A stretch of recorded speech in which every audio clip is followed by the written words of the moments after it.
नमस्कार साथियों, government RCI teacher channel पर आप सभी का बहुत बहुत स्वागत है। Third grade REET level first और सेकंड दोनों के लिए एक एक डाउट क्लियर करेंगे। पात्र, अपात्र, प्रोविजनल कैसे और किसे किया जाएगा, इन सूचियों में नामित किसे किया जाएगा, कौन से कारण होंगे।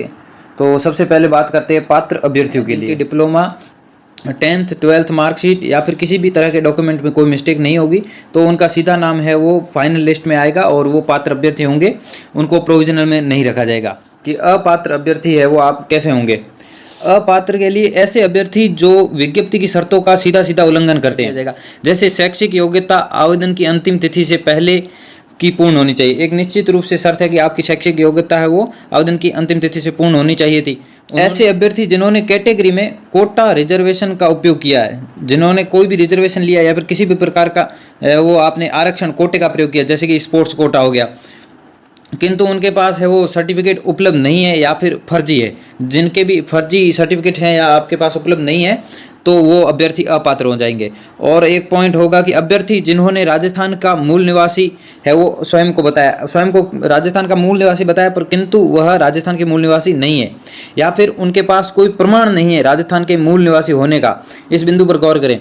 वे अभ्यर्थी सीधे सीधे अपात्र हो जाएंगे जो राजस्थान के नहीं है किंतु उन्होंने गलती से है वो राजस्थान सिलेक्ट कर दिया और कोई संशोधन नहीं कर पाए थे। अब तक जो है वो 2 गुना लिस्ट के बाद भी वो राजस्थान उनके जैसा का है वैसे मूल निवास के रूप में भरा हुआ है, तो वो अभ्यर्थी सीधे सीधे बाहर हो जाएंगे।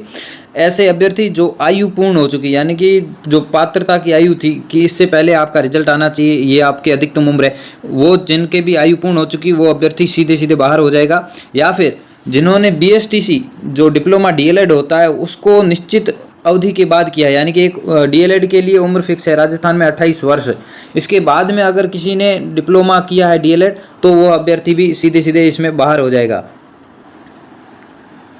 विज्ञप्ति में निर्धारित या निर्देशित योग्यता, कैटेगरी और छूट से संबंधित फर्जी दस्तावेज होने पर सीधे सीधे अभ्यर्थी अपात्र हो जाएगा। या फिर इनमें से नाम या फिर छोटी मोटी त्रुटियों के लिए आपको अपात्र नहीं किया जाएगा, जैसे कि आपके कोई नाम में त्रुटि है, स्पेस, स्पेलिंग, तो इसके लिए आपको अपात्र नहीं किया जा सकता, जो अभी हमने सारी डिटेल की बात की है इन किसी में से भी। साथियों, अब बात करते हैं कि किस डाटा पर है वो कर्मचारी चयन बोर्ड है वो कार्य कर रहा है। क्या हमने जो फिजिकल रूप से फाइलें दी थी जिसमें 30 पेज 40 पेज लगे हुए थे, क्या प्रत्येक फाइल का प्रत्येक पृष्ठ को चेक किया जा रहा है? तो मैं आपको बता दूं साथियों, प्रत्येक फाइल आपकी जो है वो फिजिकली रूप से जो गई है उसको चेक नहीं किया जा रहा। आपका जो डाटा चेक हो रहा है, जो आपने जिला स्तर पर जो DV करवाई थी उसमें जो एक कंप्यूटर ऑपरेटर था जिसने आपका DV वेरीफाई किया था और डाटा ऑनलाइन चढ़ाया था, केवल उसी ऑनलाइन डाटा के आधार पर ही आपके डाटा का अध्ययन किया जा रहा है बोर्ड के अंदर। आपकी वो फिजिकली फाइल किसी भी प्रकार से चेक है वो नहीं की जा रही है। और किसी के भी डाटा में कोई कमी थी, आपके दस्तावेजों में कोई कमी थी नाम वगैरह में, तो DV करने वाले जो कंप्यूटर ऑपरेटर होगा या फिर जो भी प्रधानाचार्य जी होंगे उन्होंने आपके डॉक्यूमेंट्स के साथ एक रिमार्क लगाया होगा जिसमें उन्होंने आपकी कमी को है वो वहाँ पे निर्देशित किया होगा। यदि DV के समय जिला स्तर पर आपको अपात्र नहीं किया गया तो 99% चांस है कि आपको आगे कोई परेशानी नहीं होगी और आपको अपात्र है वो बिल्कुल भी नहीं किया जाएगा। अब बात करते हैं कि जब जिला स्तर पर आपको DV कर्मचारियों ने है वो बाहर नहीं किया है तो आप बोर्ड से किस प्रकार से बाहर हो सकते हैं। आप में से बहुत सारे अभ्यर्थी होंगे जिन्होंने अदर स्टेट से, बाहरी राज्यों से है वो डिप्लोमा किया है, तो DV जहाँ पे हुआ था जिला स्तर पर इसकी जांच कर पाना है वो संभव नहीं था। इसलिए अब बोर्ड क्या करेगा, इसकी अलग से एक कमेटी बिठाएगा और इसके लिए अलग से जांच दल है वो बनाकर भेजेगा, वो उसकी जांच करेगा। तो इसके बाद में अगर किसी की असत्यता पाई जाती है दस्तावेजों में तो फिर उसको है वो बाहर कर दिया जाएगा। और जिला स्तर पर जो भी अभ्यर्थी को बाहर किया गया वह निश्चित रूप से बाहर ही होगा, उसे किसी भी प्रकार से सम्मिलित नहीं किया जाएगा। करते हैं अभ्यर्थियों को DV के दौरान रिमार्क क्यों किया जाता है। अभ्यर्थी को रिमार्क 2 तरीके से किया जाता है। एक तो पॉजिटिव वे में, अभ्यर्थी के दस्तावेज में नाम, स्पेलिंग, स्पेस में कमी है तो वो उसे रिमार्क कर देंगे कि अभ्यर्थी के सारे डॉक्यूमेंट सही है किंतु केवल नाम और स्पेलिंग में इस प्रकार की मिस्टेक है जो हमने देख ली, इसको अपात्र न किया जाए। ये पॉजिटिव वे हो गया। और दूसरा होगा नेगेटिव वे में, वो किस प्रकार से होगा कि आपके जैसे किसी प्रकार से सर्टिफिकेट पर उनको संदेह है, जैसे कोई स्पोर्ट्स है या फिर अदर राज्य से आपने डिप्लोमा कोर्स किया है, उनको संदेह है कि यह अभ्यर्थी इसका सर्टिफिकेट है वो क्या लगा है, फर्जी लगा है, तो वो रिमार्क करेंगे इसके दस्तावेजों की है वो या फिर इस सर्टिफिकेट की गहनता से जांच हो। सभी साथियों को दिखा दूं कि इस प्रकार किसी की है वो आपके प्रोविजनल लिस्ट होगी, यहाँ पर लिखा हुआ है प्रोविजनल, तो इसी प्रकार से जारी की जाएगी और जो भी कमी होगी वो आपको यहाँ पे शो की जाएगी। अब सभी साथियों से एक निवेदन रहेगा कि आप गवर्नमेंट RCH टीचर चैनल को यूट्यूब पे सब्सक्राइब करें, ताकि ज्वाइनिंग से लेकर सेवानिवृत्ति तक हम आपके साथ बने रहे और आपकी मदद कर सकें।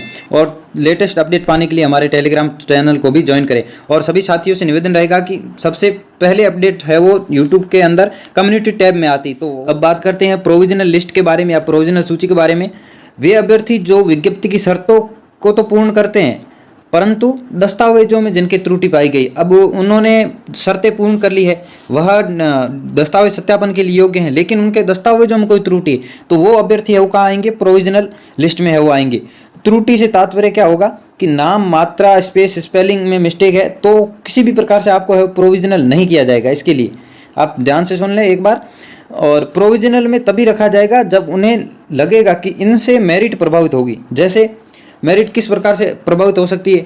सर्टिफिकेट फर्जी होने पर। सर्टिफिकेट किस प्रकार से? जैसे कि तलाक का है वो बाद में फर्जी बनवा लिया गया है, या फिर तलाक, डाइवोर्स, स्पोर्ट्स पर्सन, अपने आप को स्पोर्ट्स पर्सन बताया जा रहा है, फर्जी कोई यूनिवर्सिटी से डिप्लोमा कर दिया है, या फिर मान्यता निरस्त जो कॉलेज होते हैं उनसे या मान्यता निरस्त यूनिवर्सिटी से आरक्षण संबंधी गलत या अधूरे दस्तावेज हों, फोटो या फिंगर मिसमैच हो जाए। जैसे कि कुछ अभ्यर्थी होंगे जिन्हें एग्जाम सेंटर के समय है वो फोटो जिनके मैच नहीं हुई थी, तो उनके क्या किया, तो अंडरटेकिंग प्रोसेस में लेकर है वो उनके जो फिंगर लिया गया था उसी फिंगर का दोहरा जांच किया जाएगा। अगर डमी कैंडिडेट था, फोटो स्कैन से मैच नहीं हो रही, तो उसे बाहर कर दिया जाएगा, और अगर सही कैंडिडेट था तो उसे कोई प्रॉब्लम आने वाली नहीं है।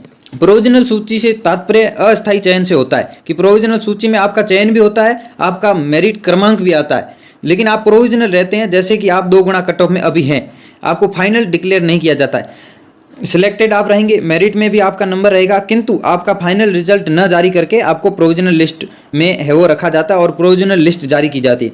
जिस दिन फाइनल रिजल्ट जारी होगा उसी समय यह प्रोविजनल लिस्ट है वो भी जारी होती है। प्रोविजनल वालों का समाधान किस प्रकार से होगा? प्रोविजनल में चयनित सभी अभ्यर्थी को अलग से बोर्ड द्वारा है वो समय दिया जाएगा कि आप तय समय में आपके जो भी रिमार्क हैं, जो भी सारे रिमार्क हैं आपके किए गए हैं, वो उनको आप पूर्ण करें। जो पूर्ण करेगा उसे तो अस्थायी से हटाकर वापस स्थायी सूची में डाल दिया जाएगा और उसे जिला आवंटन किया जाएगा और स्कूल अलॉटमेंट भी हो जाएगा और ज्वाइनिंग दे दी जाएगी।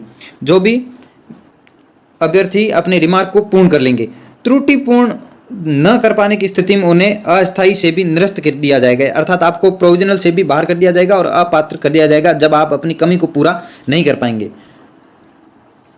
तो ये थी कंप्लीट जानकारी पात्र और अपात्र दोनों के बारे में और प्रोविजनल के भी बारे में। अब कुछ कमेंट और क्वेश्चन थे, उनके बारे में जानकारी देते हैं। जिन्होंने भी 10वीं 12वीं डिप्लोमा और आरक्षण संबंधी किसी भी डॉक्यूमेंट्स में है वो आपके मिस्टेक नहीं है, उनको सीधे सीधे है वो फर्स्ट लिस्ट में सम्मिलित किया जाएगा, उनके कोई भी परेशानी नहीं होगी। और जिनके भी RCI रजिस्ट्रेशन है वो 19 जनवरी के बाद का है, उन्हें न ही प्रोविजनल में रखा जाएगा न ही अपात्र कर दिया जाएगा। क्यों? क्योंकि 2021 की रीट के अंदर जिन्होंने भी बाद में रजिस्ट्रेशन करवाया था उनको भी ज्वाइनिंग मिली थी, वो अभी जॉब कर रहे हैं, तो इससे कोई परेशानी नहीं होगी। एक और बिंदु होगा कि जिस अभ्यर्थी पर केस लगा हुआ है और वह दोष मुक्त हो चुका है, यानी कि रिहा हो चुका है, बरी हो चुका है, तो वह पात्र किया जाएगा, उसे किसी भी प्रकार से प्रोविजनल नहीं रखा जाएगा, वह पात्र होगा, स्पष्ट रूप से होगा। अब एक और बिंदु होगा स्क्रूटनी फॉर्म में जिसके मिस्टेक हुई है कि बहुत बड़ी मिस्टेक है, चाहे किसी भी प्रकार की आपकी स्क्रूटनी फॉर्म में मिस्टेक हो गई है, तो भी आपको प्रोविजनल नहीं किया जाएगा या फिर अपात्र नहीं किया जाएगा, आप पात्र की सूची में ही आएंगे। अब महत्वपूर्ण जानकारी उनके लिए जो अदर स्टेट से डिप्लोमा किए, अदर स्टेट से डिप्लोमा जिन्होंने भी किए उनको ज्वाइनिंग नहीं दी जाएगी तब तक जब तक कि आपका निदेशालय है वो आपके दस्तावेजों की जांच नहीं कर देता, आपके दस्तावेजों की जो प्रक्रिया है वो पूर्ण नहीं करेगा। या फिर सरकार चाहे तो आपको ज्वाइनिंग दे सकती है, लेकिन कोर्ट के अधीन कि अगर आपका दस्तावेज फर्जी पाया जाएगा तो फिर आपको हटाया जाएगा। इससे आचार संहिता से है वो आप बच सकते हैं, आपके दस्तावेज सत्यापन के समय पूरा समय लिया जाए।